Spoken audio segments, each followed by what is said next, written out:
اعوذ باللہ من الشیطان الرجیم، بسم اللہ الرحمن الرحیم۔ انجینئر مبشر شاہ آپ کے ساتھ حاضر ہے۔ آج سورہ ہود کا بیان شروع ہوگا، اور پہلے جیسے باقی صورتوں میں ہے، لمبی صورتوں میں خاص طور پہ پہلے تمہید اور خلاصہ جو ہے خلاصہ بیان کیا جاتا ہے، تو ابھی پہلے آج کا بیان جو ہے وہ تمہید اور خلاصہ ہوگا۔ جو جو واقعات ہیں اس میں، جو جو اہم احکام ہیں ہمارے لیے، تو وہ جو ہے اس خلاصہ میں بیان کیے جائے گے، ان کا کیا مقصد ہے، ان سے کیا ہمیں نصیحت ہدایت ملتی ہے۔ تو سورہ ہود جو ہے باقی انبیاء کے نام کے سے جو بھی صورتیں ہیں، ان میں بہت ہی اہم واقعات بھی ہیں انبیاء کے، اور ان میں ہمارے لیے بہت نصیحتیں ہیں، بہت ہدایتیں۔ تو سورہ ہود میں بھی ایسے ہی 6 انبیاء کا ذکر ہے، اور ان کے واقعات اور ان سے کیا سبق ہمیں ملتا ہے۔ تو سورہ ہود اور سورہ یونس جو ہیں، ان کا شان نزول قریباً ساتھ ساتھ ہی بیان کیا جاتا ہے نبوی دور کے آخری سالوں میں، جب جو اہل مکہ ہیں یا قریش، وہ بہت ہی زیادہ تنگ کر رہے تھے مسلمانوں کو، اور انہوں نے اپنے ظلم و ستم کی انتہا کر دی تھی۔ صرف زبان سے ہی نہیں ان کو جو ہے نا برا بھلا کہنا، بلکہ جسمانی طور پہ بھی ان پہ ظلم کرنے لگ گئے تھے، اور بہت شدید ظلم کرنے لگ گئے تھے۔ تو بہت مشکل ہے وقت تھا یہ، جو بھی ایمان لے آتے تھے تو ان پہ وہ تشدد کرتے تھے۔ تو ان دونوں صورتوں کا آغاز جو ہے وہ حروف مقطعات ہوتا ہے، یہ بھی مشابہت ہے، الف لام را، ان سے آغاز ہے۔ اور پہلی آیت جیسے کہ باقی بھی حروف مقطعات جہاں ہیں، عموماً ان میں اس کے بعد اللہ، رسول اور قرآن کی بات ہی ہوتی ہے، اس کی تاکید کہ اللہ تعالیٰ نے قرآن جو ہے وہ وحی کے ذریعے نازل کیا، اور اس میں حکمت ہے اور اس میں نصیحت ہے لوگوں کے لیے۔ تو اس صورت میں بھی ایسے ہی ہے کہ قرآن اس حکمت والے نے، اور وہ بہت خبر رکھنے والا جو ہے، سب سے زیادہ خبر رکھنے والا، اسی طرح سے یہ نازل ہوا، اور حکم دیا کہ پابندی کرو جو بھی بتایا جاتا ہے اس قرآن میں، اور یہ کہ اللہ تعالیٰ سے اپنے گناہوں کی خاص طور پہ اس میں بہت زیادہ تاکید ہے سورہ ہود میں، کہ استغفار کرنا اور توبہ کرنا، اور اللہ تعالیٰ کی طرف رجوع کرنا، اس میں بہت بہت بہت اہمیت ہے۔ بار بار آئے گا اس میں جو ہے نا اس کی اہمیت، استغفار کی اہمیت، اور استغفار کی کیا قوت ہے، کیا طاقت ہے، اور توبہ کرنا، اللہ تعالیٰ کی طرف رجوع کرنا، اس سے بہت مسائل حل ہوتے ہیں۔ وہ مسائل آپ کی ذہنی ہیں، آپ کی ڈپریشن ہے، سٹریس ہے، مالی آپ کی مشکلات ہیں، اولاد کی مشکلات ہیں، اور کوئی بھی آپ کے مصیبتیں ہیں، آزمائشیں ہیں، تو ان میں استغفار کی جو ہے نا بہت اہمیت بیان کی گئی ہے۔ اور سب جو بھی پیغمبر آئے، ان سب کا پیغام ایک ہی تھا کہ اللہ تعالیٰ کی بندگی کرو اور میری اطاعت کرو، اطیعوا اللہ و اطیعوا الرسول، یا فاتقوا اللہ و اطیعوا الرسول۔ تو سب کا یہی پیغام تھا۔ تو یہاں بھی ہود علیہ السلام نے بھی اپنی قوم کو یہی پیغام دیا، اور یہ کہا کہ پیغمبر تو جو ہے وہ ڈر سنانے والے ہیں ان لوگوں کو جو ہدایت پہ نہ ہوں، اور بشارت ان کے لیے کہ جو ہدایت حاصل کر کے اللہ تعالیٰ کے راستے پہ چلتے ہیں، تو ان کے لیے جو ہے وہ بشارت دیتے ہیں کہ تمہارے لیے آگے اگلی زندگی، بلکہ دنیا کی بھی زندگی اور اگلی زندگی میں بھی تمہارے لیے بہت نعمتیں ہوں گی۔ اور 6 پیغمبروں کے حالات، واقعات اس صورت میں بیان کیے گئے ہیں۔ تو یہ واقعات کو قصے کہانیاں یا تاریخ کے لیے نہیں ہے، یہ واقعات اہل مکہ کے لیے حضرت نبی پاک صلی اللہ علیہ وسلم کو کہا کہ ان کو سناؤ، ان کے واقعات یہ جو ہیں پیغمبروں کے، اور دیکھیں ان کا کہاں کہاں رہائشیں تھی، کہاں ان کے محلات کہاں ہیں، جو اتنے اتنے بڑے محلات ہوتے تھے سب کنڈرات میں بدل گئے، تو دیکھیں ان کو کہ کیا حال ہوا تھا ان کی قوموں کا، اور کس وجہ سے ہوا تھا کہ اللہ تعالیٰ کے نافرمان تھے، سرکش تھے، تو جو ہے نا ظلم کیا انہوں نے لوگوں پہ، اپنے لوگوں پہ بھی اپنے پہ بھی، اور پیغمبروں کا انکار کیا، پیغمبروں کو جو وحی آتی تھی اس کا انکار کیا، آخرت کا انکار کیا، تو اس وجہ سے ان پہ جو عذاب آئے تو ان کو کہو کہ اس سے بچ جائیں، اس سے بچ جائیں، ابھی بھی وقت ہے ان کے لیے۔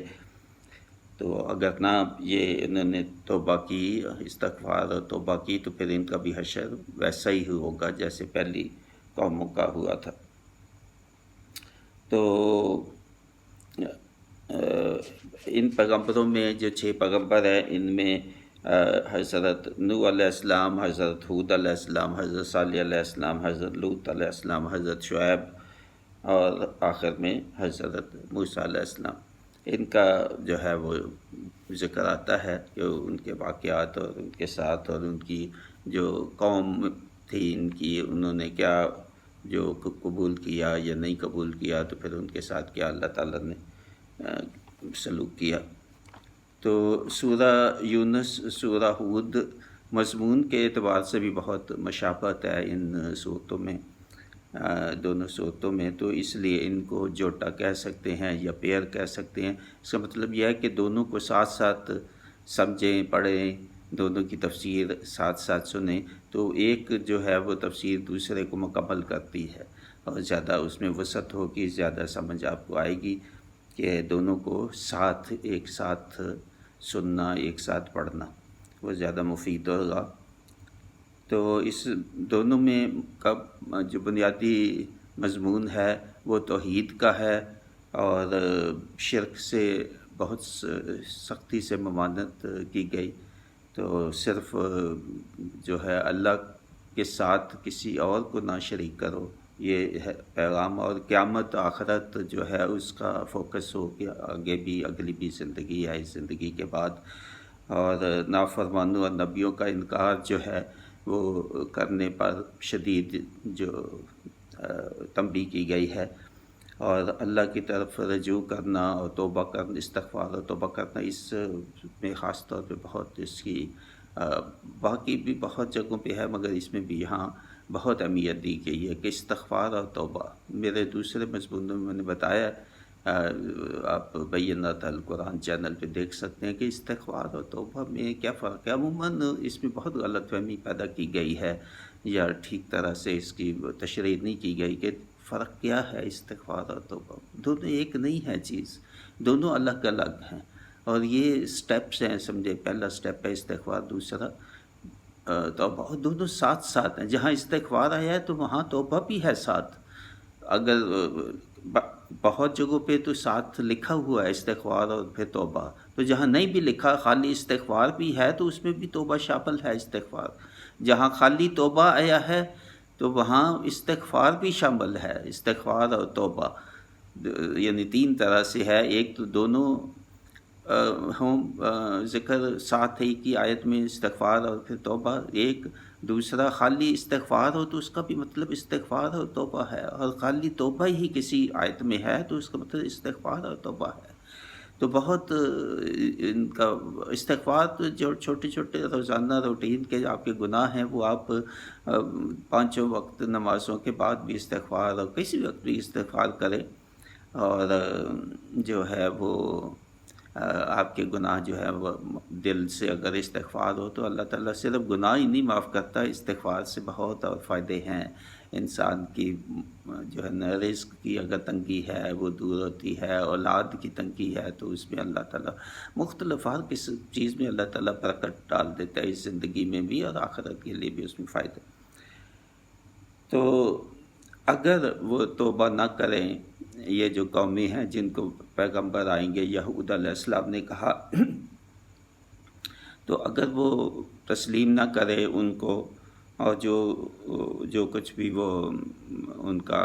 بیان تھا اور ان کا پیغام تھا، تو اگر تسلیم نہ کیا تو پھر ان کو کہو کہ بڑے عذاب کا انتظار کریں، بڑے عذاب سے یہ بچ نہیں سکیں گے یہ ظالم لوگ۔ تو ان کے لیے یہ موقع ہے کہ یہ استغفار کر لیں، توبہ کر لیں، رجوع کر لیں اور ایمان پہ آ جائیں، اور دنیا کی زندگی جو ہے اسی کو بھی مقصد حیات نہ بنا لیں اور اسی کی خواہشات کو پورا کرتے کرتے قبر تک نہ پہنچ جائیں، تو پھر قبر تک جب پہنچ جاتے ہیں اس وقت یقین ہو جائے کہ موت ہے آگے، تو پھر توبہ بھی قبول نہیں ہوتی اس وقت، توبہ بھی اس سے پہلے پہلے ہی ہے۔ تو یہ جو ہے پیغام نبی پاک صلی اللہ علیہ وسلم کو دیا جا رہا ہے کہ یہ کفار مکہ جو ہے بلکہ ہمارے لیے بھی کہ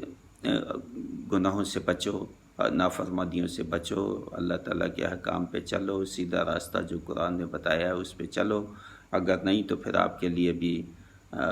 بچ نہیں سکو گے سزا سے، دنیا کی سزا ہو یا آخرت کی سزا ہے، مگر آخرت کی سزا تو بہت ہی زیادہ ہے۔ دنیا میں اگر کسی کو لگتا ہے کہ نہیں بھی ملی تو آخرت میں نہیں بچ سکیں گے۔ تو اللہ تعالیٰ ہر ظاہر بات ہے، باطن بات ہے تو اس کو خوب جانتا ہے، یہ نہ کوئی سمجھے کہ چھپ کے کوئی گناہ کیے تو اللہ تعالیٰ کو کیسے معلوم ہوگا۔ ہر ایک چیز دیکھی جا رہی ہے، چھوٹی بڑی ہر قسم، یہاں بھی ہے اس صورت میں، اور جا بجا بہت جگہوں پہ اللہ تعالیٰ یہ اس پہ کہتا ہے کہ میرے سے کوئی چیز چھپی ہوئی نہیں ہے، میں سب جاننے والا ہوں، سب چیز جو ہے میرے علم میں ہے، لکھا جا رہا ہے سب کچھ آپ کے اعمال، اور بھولو نہیں کہ اچھے اعمال کا بدلہ جنت ہے اور برے اعمال جو ہے اس کی سزا دوزخ اور جہنم کا عذاب ہے۔ تو ان کو تنبیہ کی کہ یہ جو مہلت آپ کو ملی ہوئی ہے، اس مہلت کو یہ نہ سمجھنا کہ اللہ تعالیٰ بڑا راضی ہے، آپ سے رزق دے رہا ہے، اولاد ہے، سب کچھ ہے، مگر اس کو مہلت سمجھو کہ اللہ تعالیٰ آپ کو وقت دے رہا ہے کہ اب بھی وقت ہے کہ سیدھے راستے پہ آ جاؤ، ایمان لے آؤ، اچھے کام کرو، برے کاموں سے بچو۔ تو اگر ایسا نہیں کریں گے، نافرمانی اور شرک اور سرکشی پہ قائم رہیں گے، تو پھر ان کو بتا دو، کفار مکہ ہوں، کفار عرب ہوں، یا ہم ہوں، امتی ہوں، یا جو بھی ہوں انسان، تو پھر ان کو اللہ تعالیٰ کے عذاب سے کوئی نہیں بچا سکے گا، وہ آ کے ہی رہے گا، وہ دنیا میں آئے یا دنیا میں اگر نہیں بھی آتا، اکثر اوقات تو دنیا میں بھی آتا ہے، تو اگر نہیں آتا تو سمجھو کہ اللہ تعالیٰ پھر آخرت میں وہ مزید بڑھ جاتا ہے، زیادہ بڑا سخت عذاب آئے گا کہ ان کو تو دنیا میں بھی نہیں کچھ عذاب دیا، تو اس کا پھر وہ آخرت کا عذاب مزید سخت ہوگا۔ تو اللہ تعالیٰ اس کی توفیق دے ہمیں نیک اعمال کی، اچھے اعمال کی، انبیاء علیہ السلام اور ہمارے جو ہے پاک نبی صلی اللہ علیہ وآلہ وسلم، ان کی جو سنت ہے اس پہ چلنا، قرآن کے احکام پہ چلنا ہمارے لیے آسان کر دے۔ آمین وما علینا الا البلاغ، مبشر محمود شاہ، مع السلام۔